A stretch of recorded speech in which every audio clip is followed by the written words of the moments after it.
주님의 크신 은혜가 이 시간 예배하는 우리 모두와 또 병상에 계신 분들과도 함께 하시기를 주님의 이름으로 간절히 축원드립니다.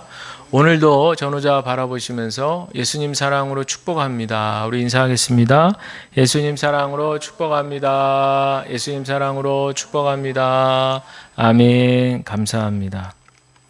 오늘은 앞서 말씀드린 대로 맥주 감사 주일로 지키게 됩니다. 우리가 현대에는 농사를 짓는 분들이 굉장히 제한적이기 때문에 사실은 피부에 와닿지 않을 수도 있는 절기지만 현대적인 의미로는 이제 상반기를 잘 보내고 하반기를 시작하는 첫 번 주일 의미 있는 날이다 생각하면서 지나간 6개월 동안의 삶의 여정을 지켜주시고 도와주신 우리 하나님께 감사하는 마음으로 이 예배를 드리면 좋겠다, 그런 생각을 해보게 됩니다. 성경에 감사와 관련된 여러 말씀들이 여러분들도 잘 아시고 또 저도 익히 알고 있지만 그 중에서 오늘 봉독한 이 말씀은 참 제가 좋아하고 또 애송하는 그런 말씀이 되겠습니다. 제가 이렇게 어저께 지나간 세월 동안에 감사에 대한 설교 뭐 했나 이렇게 한번 쭉 훑어봤더니 참 여러 번 했더라고요. 또 절기 때도 1년에 이제 추수감사절, 맥주감사절 딱 2번만 한 게 아니라 그 전후를 해가지고 또 여러 번 했기도 했는데 그때마다 이제 여러 본문들을 사용했습니다. 오늘 이 본문 말씀을 다시 한번 읽고 묵상하는 가운데 감사의 영성이라는 제목으로 함께 말씀을 나누고자 합니다. 먼저 이 감사라는 게 도대체 뭐냐, 감사의 정체에 대해서 우리가 좀 알 필요가 있는데 이 감사함으로 기도와 간구를 하라. 우리가 또 이것도 한번 생각해 볼 필요가 있습니다. 처음에는 감사가 도대체 뭔가, 감사의 정체성에 대해서, 두 번째는 왜 기도와 간구할 때 감사함으로 하라고 하는 것인가, 그리고 마지막 세 번째는 감사와 평강, 평화죠. 세 번역판에는 이제 평화 이렇게 번역되어 있는데 옛날에는 이제 평강, 감사와 평강의 상관관계는 도대체 무엇이냐, 그리고 이 평강은 왜 이렇게 중요한지에 대해서 함께 이 시간 말씀을 나눠보면 좋겠다 싶습니다. 먼저 말씀을 드리기 전에 이 빌립보서라고 하는 이 본문이 위치하고 있는 전체 빌립보서라고 하는 이 성경의 숲 전체적인 부분을 좀 살펴볼 필요가 있는 것이, 이 빌립보서는 아시겠지만 바울이 복음을 전하다가 빌립보 감옥에 갇혀서 거기서 이제 교인들에게 편지를 보내는 옥중 서신이라고 얘기합니다. 이 빌립보라고 하는 도시는 유럽에 위치한 지역이죠. 바울이 아시아에서만 복음을 전하려고 했는데 갑자기 2차 전도 여행을 시작하기 전에 마게도니아 환상을 보게 되는 거죠. 거기서 건너와 우리를 도우라, 건너와서 우리를 도우라. 이제 그 음성을 듣고 하나님의 뜻이 더 이상 이제 아시아에서 복음을 전하는 것이 아니라 이제 유럽으로 방향을 바꾸신다, 이렇게 생각을 하고 첫 번째로 유럽에서 복음을 전했던 도시가 바로 이 빌립보죠. 그래서 이곳에 가서 참 생경한 곳이죠. 완전 이방 지역인데 거기에 자주장사 루디아라고 하는 여인의 헌신을 통해서 복음의 문이 열리고 또 유럽의 최초의 교회가 세워졌습니다. 그런데 여러분, 이 빌립보라고 하는 도시는 그냥 평범한 도시가 아니었어요.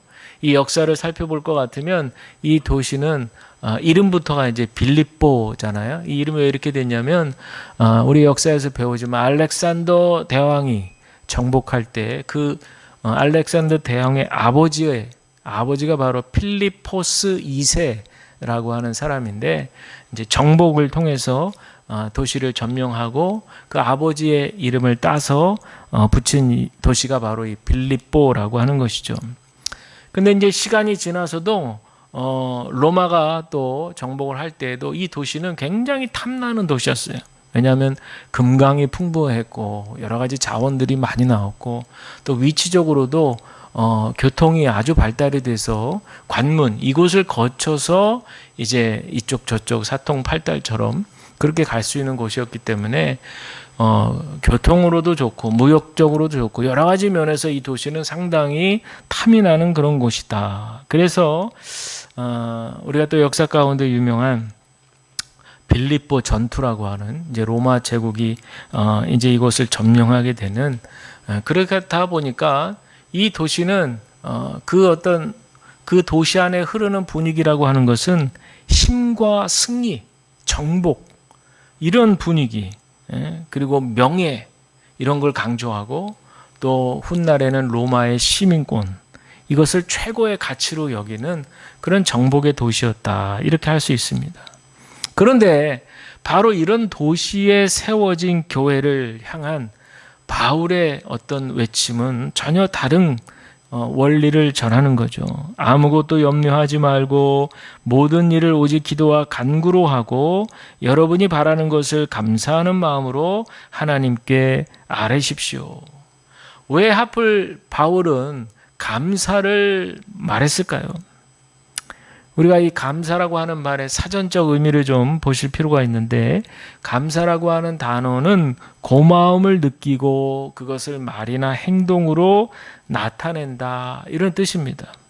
한자어로 이 감자라고 하는 말은 뭐냐면 마음에 깊이 느끼고 진정으로 마음에 와닿는 것 이것이 이제 감이고 사는 그 와닿는 그 고마움을 구체적으로 표현하는 것 이게 이제 합해져서 감사죠. 우리가 흔히 살해한다 이런 말도 그 사자를 쓰는 겁니다. 어쨌든 고마움을 밖으로 표시하는 거죠.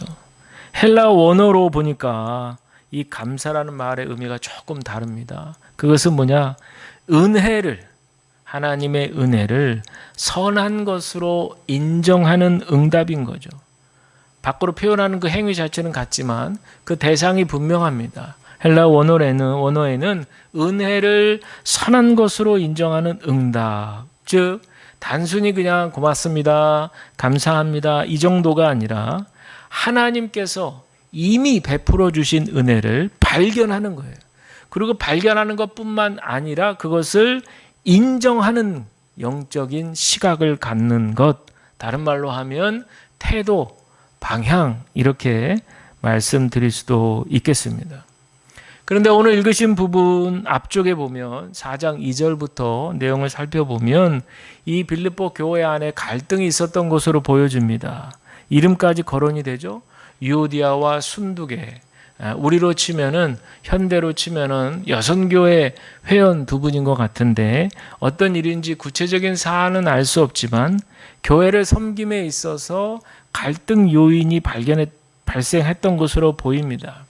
근데 바울의 입장에서 보면 이 일이 그렇게 사소하게 생각하고 지나칠 정도의 가벼운 일이 아니었다는 거예요. 머리 대신 예수님을 모신 몸된 교회 공동체에 작지만 균열이, 틈이 일어나는 사건이었고 분열의 소지가 있어 보였기 때문이죠. 그래서 바울은 반드시 이 문제를 짚고 넘어가야 될 필요가 있었습니다.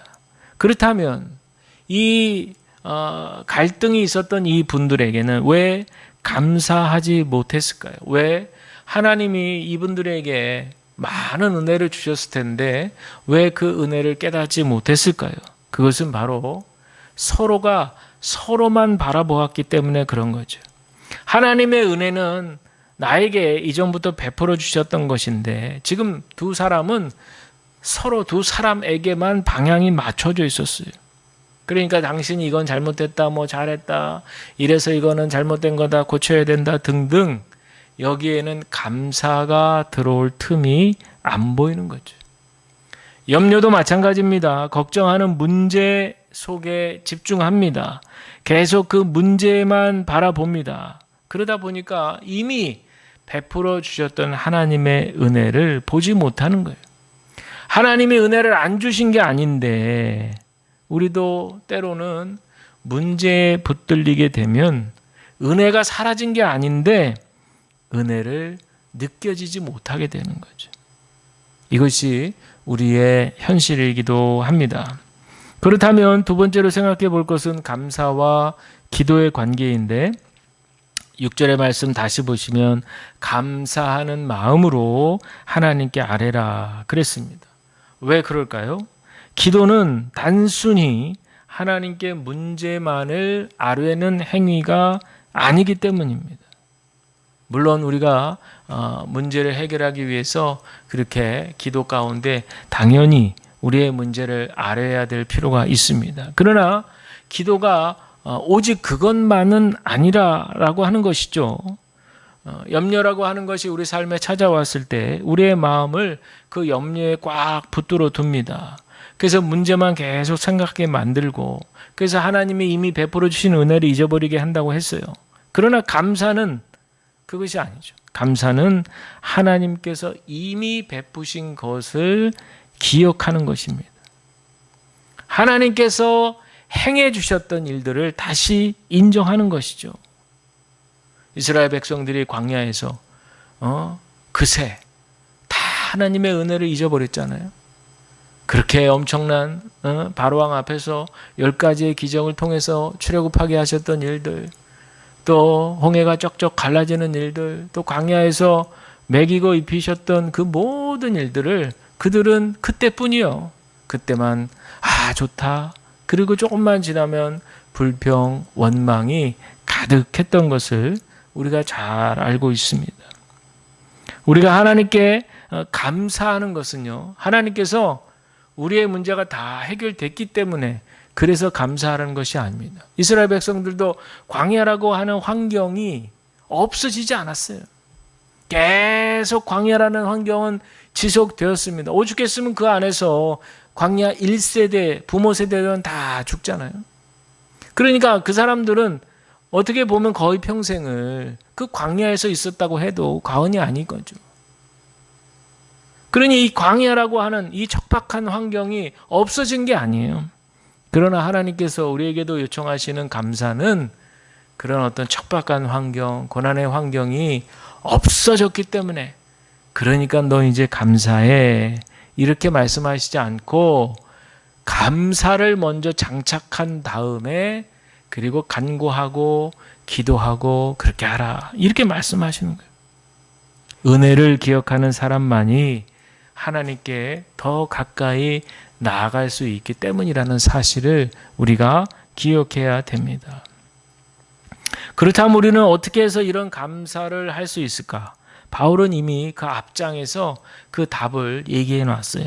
그게 뭐냐면 3장 10절인데 제가 읽어드리면, 내가 바라는 것은 그리스도를 알고 그분의 부활의 능력을 깨닫고 그분의 고난에 동참하여 그분의 죽으심을 본받는 것입니다. 아멘. 그랬습니다.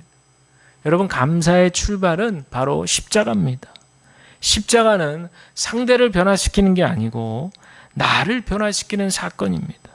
나의 옛사람이 십자가에서 죽고 하나님께서 그리스도의 그 부활의 능력으로 새 생명을 허락하셨다는 은혜를 기억할 때, 그때 우리에게 감사가 넘치게 되는 것이죠. 따라서 감사는 좋은 결과가 주어졌을 때 생기는 그런 감정의 변화가 아니라 하나님께서 이미 베풀어 주신 구원의 은혜를 기억하며 살아가는 우리 신앙인의 영적인 태도인 것입니다. 즉, 감사는 감정이 아니라 우리 삶의 태도인 것이죠.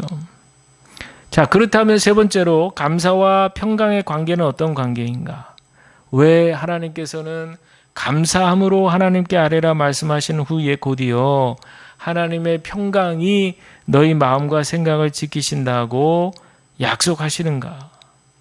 우리가 흔히 평안, 평강, 평화 같은 비슷한 말들인데, 딱 개념을 떠오를 때 먼저 떠오르는 생각이 문제가 없는 상태, 이렇게 생각합니다. 일이 잘 풀리고 건강에 이상이 없고, 또 우리가 속한 가정이라든지 우리의 직장이라든지 어느 곳에서든지 문제가 없고 경제적으로도 여유가 있고 할 때, 그때 비로소 우리는 평안하다, 이렇게 말한다는 거죠.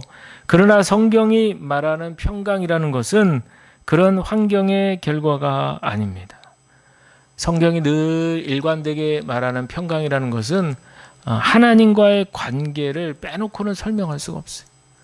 샬롬이라고 하는 단어, 우리가 잘 아는 샬롬, 히브리어 샬롬인데 이 단순히 마음이 평안하다 이런 의미가 아닙니다. 하나님과의 관계가 회복된다는 얘기. 우리의 삶이 하나님의 질서 안에서 온전함을 누리는 상태라는 것이죠. 이 하나님의 질서 안에서 온전함을 누린다. 이 말이 참 어떻게 다가오시는지 모르겠지만 하나님의 질서를 아는 게 참 중요하다는 거죠. 우리 안에 순리대로 역사가 일어나고 또 그 가운데에서 비록 나의 뜻과 마음과 생각이 맞지 않아도 그것을 받아들일 줄 아는 그런 자세라든지 또 하나님의 때를 기다릴 줄 아는 그런 마음이라든지 이런 것들이 사실 우리도 신앙생활 해봐서 알지만 그게 말처럼 그게 쉽게 되는 건 아니잖아요. 그러나 오랜 시간 동안에 하나님을 우리의 삶 가운데 중심에 두고 우리가 말씀과 기도로 매일매일 우리의 어떤 삶의 그 울타리를 우리의 영성의 울타리를 잘 그렇게 형성해 가면서 우리가 매일매일 주님과 함께 교제해 나갈 때 어느 순간에 그런 하나님의 질서 안에 우리가 들어와 있다는 것을 깨닫게 되는 것이죠. 그래서 바울도 이러한 의미를 담아서 하나님의 평강이다. 내가 만들어내는 감정이 아니고 하나님께서 부어주시는 위로부터 내려주시는 은혜다라는 겁니다. 그런데 바울은 여기서 흥미로운 표현을 하나 하는 겁니다. 하나님의 평강이, 하나님의 평화가 너희 마음과 생각을 지킨다. 여기서 지킨다는 말은 군사적 용어예요. 군사적 용어. 군사들이 과거의 전쟁사에서 성벽, 자기네들의 그 성벽을 꽉 지키려고 얼마나 목숨을 걸어요. 또 적군에서는 그 성벽을 무너뜨리기 위해서 온통 전략과 전술을 짜고 그리고 목숨을 걸고 그 성을 무너뜨리려고 합니다. 그래서 이 성을 지킨다라고 하는 것은 상당히 엄중한 그런 단어가 되는 것이죠. 이것처럼 하나님의 평강도 우리의 마음과 생각을 가볍게 그냥 지켜주신다는 뜻이 아니라 강력하게 보호해 주신다라는 뜻입니다. 그런데 이 표현이 빌립보 교인들에겐 더욱 생생하게 들렸을 거예요. 앞서서 빌립보란 도시가 로마의 군사도시라고 말씀을 드렸는데 이렇게 길을 가다가도 곳곳에서 로마 군병들이 무장을 한 채로 그렇게 지나다니는 것을 늘 보면서 아마 살았을 거예요. 그런 사람들에게 바울이 얘기하는 거잖아요. 로마의 군대가 이 도시를 지키는 것보다 더 확실한 것은 바로 하나님의 평강이 여러분을 지켜줄 것입니다. 여기서 중요한 것은 하나님께서 우리 삶의 모든 고단한 문제를 즉시로 해결해 주시겠다고 약속하신 것은 아니라는 거죠. 바울이 지금 감옥에서 이 편지를 쓰고 있다는 것만으로도 알 수 있잖아요. 옥중서신. 감옥에서 지금 바울은 빌립보 교인들에게 쓰고 있는 거예요. 그리고 앞으로 저가 어떤 판결을 받을지 알 수 없습니다. 그런데 그러함에도 불구하고 평강을 얘기하고 또 우리가 빌립보서 읽어보면 잘 알지만 주 안에서 기뻐하십시오. 내가 다시 말하노니 주 안에서 기뻐하라. 이게 기뻐하라는 말을 자꾸만 하잖아요. 왜 그럴까요? 이것은 하나님께서 먼저 상황을 바꿔주시기보다는 그 어려운 상황 가운데에서도 우리의 마음이 무너지지 않도록 붙들어 주시기 때문이라는 거죠. 그래서 감사가 중요합니다. 감사는 문제를 외면하는 것이 아닙니다. 감사는 문제보다 하나님을 더 크게 바라보고 의지하는 믿음의 태도인 것이죠. 그래서 이 감사하는 사람들은 자신의 시선을 문제 너머에서 역사해 주실 하나님을 향하게 됩니다. 그리고 그때 하나님의 평강이 우리의 마음과 생각을 붙들어 주시는 것이죠. 이게 바로 바울이 감사함으로 기도하라고 권면하는 이유입니다. 자, 그렇다면 왜 바울은 이토록 평강을 강조하는 것일까요? 그것은 우리의 인생이 무너지는 것은 환경 때문이 아니라 마음 때문에 그렇다는 거예요. 같은 고난과 어려움을 만나도 어떤 분들은 끝까지 견디고 어떤 분들은 그 자리에서 주저앉습니다. 차이는 환경이 있는 것이 아니라는 거예요. 그 환경을 견뎌낼 수 있는 마음이 있느냐 없느냐. 그래서 우리가 잘 아는 잠언 4장 23절도 모든 지킬 만한 것 중에 더욱 내 마음을 지키라. 생명의 근원이 이에서 난다고 말씀하시는 거죠. 하나님께서 먼저 지키기를 원하시는 것은 우리의 환경보다는 우리의 마음이라는 사실. 우리의 마음이 온통 염려 가운데 붙들려 있게 되면 우리의 생각도 함께 무너진다는 거예요. 작은 일도 크게 보이게 되고 아직 일어나지 않는 일까지 미리 걱정하게 되는 거예요. 그래서 이 염려와 근심은 현재를 빼앗아가고 미래를 두려움으로 채우게 된다는 것이죠. 그래서 사람은 마음이 흔들리기 시작하면 바른 판단을 하기 쉽지 않고 바른 믿음을 유지하기가 어려워진다는 거예요. 그런데 하나님의 평강이 우리의 마음뿐만 아니라 우리의 생각까지 지켜주신다는 거예요. 너희 마음과 생각을 지키시리라. 마음이 감정의 자리라면 생각은 판단과 결정의 자리인 거죠. 하나님께서는 우리의 감정만 위로하시는 것이 아니라 우리의 생각까지 붙들어 주셔서 하나님의 뜻에 인도함 받고 살아갈 수 있도록 그렇게 우리를 이끌어 가신다라는 겁니다. 따라서 평강은 단순히 마음이 편안한 상태, 이것이 평강이 아니고 하나님을 신뢰하는 그 믿음이 우리의 감정과 생각을 다스리는 상태다. 여러분 이렇게 오늘 기억하시면 좋겠습니다.